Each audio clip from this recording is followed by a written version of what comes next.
Don't forget to subscribe and press the bell icon to never miss a video from testbook.com.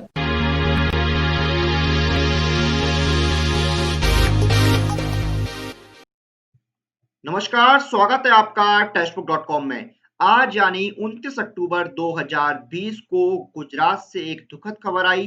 Gujarat के पूर्व मुख्यमंत्री केशुभाई पटेल का निधन हो गया। आज केशुभाई पटेल हम सबके बीच नहीं है और आज हम इस वीडियो में केशुभाई पटेल के जीवन के बारे में डिस्कस करेंगे। उनके शुरुआती जीवन से लेके उनके राजनीतिक करियर के बारे में हम इस वीडियो में चर्चा करेंगे।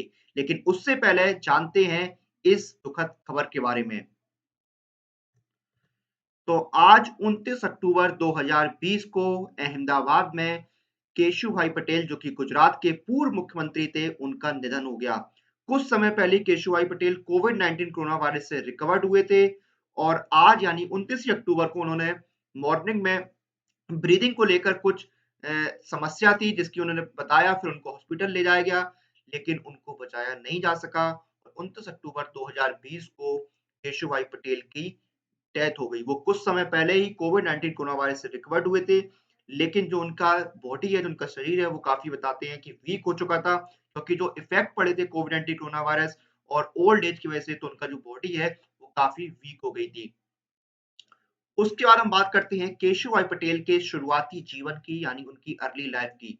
केशुभाई पटेल का जो जन्म है वो 24 जुलाई 1928 को हुआ था। 24 जुलाई 1928 को जूनागढ़ डिस्ट्रिक्ट जो कि गुजरात में है, वहां पर केशुभाई का जन्म हुआ था और उसके बाद 1945 में उन्होंने आरएसएस यानी राष्ट्रीय स्वयंसेवक संघ को ज्वाइन किया था एक प्रचारक के तौर पर। तो ये बात हुई केशुभाई पटेल के जीवन की शुरुआत की, किस तरह से उन्होंने 1945 में आरएसएस को ज्वाइन किया, 1928 में उनका जन्म हुआ था। उसके बाद हम बात करते हैं उनके राजनैतिक कैरियर की। तो देखिए अगर हम बात करें केशुभाई पटेल के राजनैतिक कैरियर की, तो उनका जो राजनैतिक कैरियर है वो उसकी शुरुआत हुई जनसंघ से। उन्होंने जनसंघ को ज्वाइन किया एज ए वर्कर। 1945 में वो पहली आरएसएस के प्रचारक के तौर पर जुड़ चुके थे। उसके बाद उन्होंने जनसंघ को ज्वाइन किया वर्कर के तौर पर। उसके बाद जब इमरजेंसी के बाद यानी 1975 से 1970 तक 77 तक इमरजेंसी रही। इमरजेंसी के बाद उन्होंने लोकसभा चुनाव लड़ा और वो लोकसभा चुनाव जीते भी राजकोट। जो राजकोट लोकसभा है, वहां से वो चुनकर संसद पहुंचे। उसके बाद वो गुजरात के 2 बार मुख्यमंत्री भी बने। 1995 में वो पहली बार गुजरात के मुख्यमंत्री बने, लेकिन कुछ ही महीनों बाद उन्होंने रिजाइन कर दिया।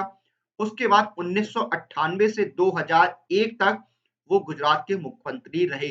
1998 में वो दूसरी बार गुजरात के मुख्यमंत्री बने, लेकिन 2001 में स्वास्थ्य कारणों की वजह से उन्होंने मुख्यमंत्री पद से इस्तीफा दे दिया और उसके बाद ही नरेंद्र मोदी जी जो कि वर्तमान में देश के प्रधानमंत्री हैं, वो गुजरात के मुख्यमंत्री बने। केशुभाई पटेल ने जब स्वास्थ्य कारणों से इस्तीफा दे दिया, उसके बाद 2001 में नरेंद्र मोदी जी गुजरात के मुख्यमंत्री बने और केशुभाई पटेल 6 बार गुजरात लेजिस्लेटिव असेंबली के मेंबर रहे, यानी गुजरात विधानसभा के वो 6 बार मेंबर रहे, 6 बार वो विधानसभा चुनाव जीते।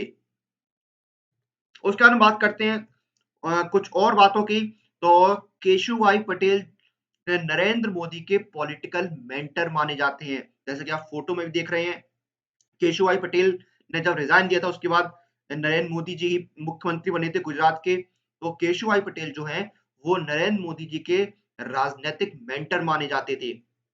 उसके साथ-साथ 1975 से 1977 तक जो इमरजेंसी रही थी, उस दौरान केशुभाई पटेल जेल में भी रहे थे इमरजेंसी के दौरान और 2012 में केशुभाई पटेल ने भारतीय जनता पार्टी बीजेपी से रिजाइन कर दिया था और उसके बाद उन्होंने अपनी अलग पार्टी गुजरात परिवर्तन पार्टी बनाई थी। 2012 में गुजरात इलेक्शन जो थे विधानसभा के, उसमें पार्टिसिपेट करने के लिए, उसमें कॉन्टेस्ट करने के लिए, लेकिन उसके बाद 2014 में फिर जो उनकी गुजरात परिवर्तन पार्टी थी, उसको उन्होंने बीजेपी में ही मर्ज कर दिया। तो ये केशुभाई पटेल जी के जीवन की कुछ मुख्य बातें थी। वो लोकसभा के सदस्य भी रहे, वो 6 बार गुजरात लेजिस्लेटिव असेंबली के सदस्य भी रहे, वो प्रधानमंत्री नरेंद्र मोदी जी के राजनीतिक मेंटर माने जाते थे। इमरजेंसी के दौरान वो जेल में रहे। तो ये थी केशुभाई पटेल के जीवन से जुड़ी कुछ बातें। 1928 में उनका जन्म हुआ था जूनागढ़ जिले में गुजरात के, और फिर 1945 में उन्होंने आरएसएस में प्रचारक के तौर पर आरएसएस को ज्वाइन किया था। फिर वो जनसंघ से जुड़े, राजकोट से वो संसद पहुंचे इमरजेंसी के बाद, 2 बार गुजरात के मुख्यमंत्री रहे। इस तरह से उनका जो पूरा पॉलिटिकल करियर रहा, उन्होंने 2012 में एक अलग पार्टी भी बनाई थी। उसके बाद उन्होंने अपनी पार्टी को बीजेपी में मर्ज कर दिया था। तो ये सारे जो उनका पॉलिटिकल करियर है वो इस तरह से रहा था केशुभाई पटेल का। और आज केशुभाई पटेल हम सबके बीच में नहीं है, और हम सब उनको श्रद्धांजलि अर्पित करते हैं, और इसी के साथ इस वीडियो को यहाँ पर समाप्त करते हैं। आप लोग अपनी एग्जाम प्रिपरेशन और एग्जाम रिलेटेड अपडेट लिए टेक्स्ट बुक के साथ बने रहिए। Press the bell icon for all the latest update regarding your exam.